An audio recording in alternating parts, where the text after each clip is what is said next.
nemyslíte vážne?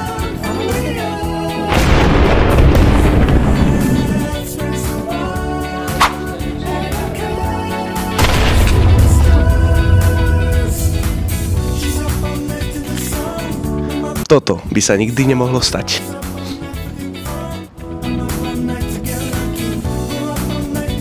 SD karta. Ale keď už sa to stane, je to elektroodpad. Čo si myslíš, čo máme robiť s týmto? Dať do zberných surovín alebo do elektropadu? Kam patrí elektroodpad? Do zberných surovín. Do spätného odberu v elektroobchode. Do zberného koša v triede pani učiteľky Pavlenkovej.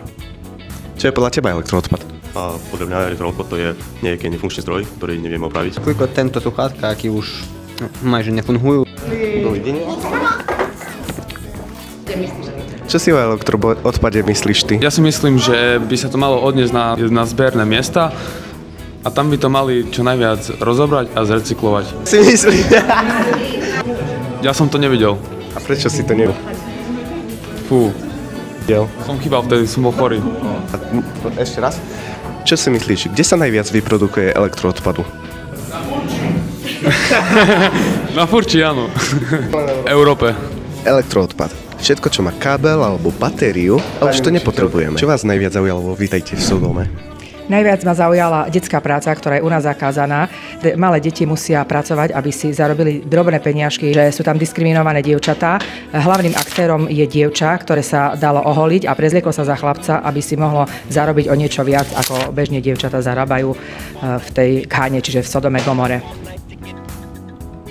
Film vo mne vyvolal pocit viny z toho, aký životný štýl mám ja, aký životný štýl majú iní ľudia v krajinách a v Afrike, kde my, Európania, pokrytecky vyvážame náš elektroodpad pod nálepkou nejakej pomoci a technologickej pomoci menej rozvinutým krajinám a potom to končí na obrovských skládkach, kde najnižšie alebo absolútne na najnižšej úrovni v chudobe žijú obyčajní ľudia, aby my sme si tu mohli kúpiť každý polorok nový mobil. A ako by to podľa vás malo vyzerať? To rozdelenie bohatstva na Zemeguli je veľmi nerovnomerné. To by bolo potrebné mať takú globálnu vôľu a globálny súcit. Bez rozdielu farby pleti, bez rozdielu miesta, kde sa narodil. A čo najmenej môžeme urobiť my? Používať spotrebiče dovtedy, kým sú funkčné, môžeme si ich dať opraviť. Nemusíme kvôli móde neustále meniť svoje spotrebiče. Telefonovať sa pohodlne dá aj takýmto telefónom, ktorý používam ja, pretože naozaj ho používam len na telefonovanie a nebrať tú elektroniku ako nejaký módny prvok a doplnok, ale funkčnú vec, ktorá kým funguje, tak ju používam. Obsahuje cenné aj nebezpečné látky, ako je meď, ortuť, litium. Nepatrí do bežného koša, odnesť ho môžeš na zberný dvor alebo do elektroobchodu. A recykláciou môžeme zachrániť až 90% materiálov.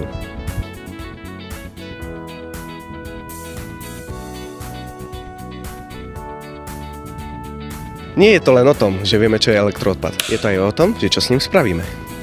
Aj malý krok môže mať veľký dopad, keď ho urobíme všetci. Tak čo, kde skončí tvoj starý mobil? Zbierame elektroodpad u nás na Kokočinke. Pridaj sa. Reci.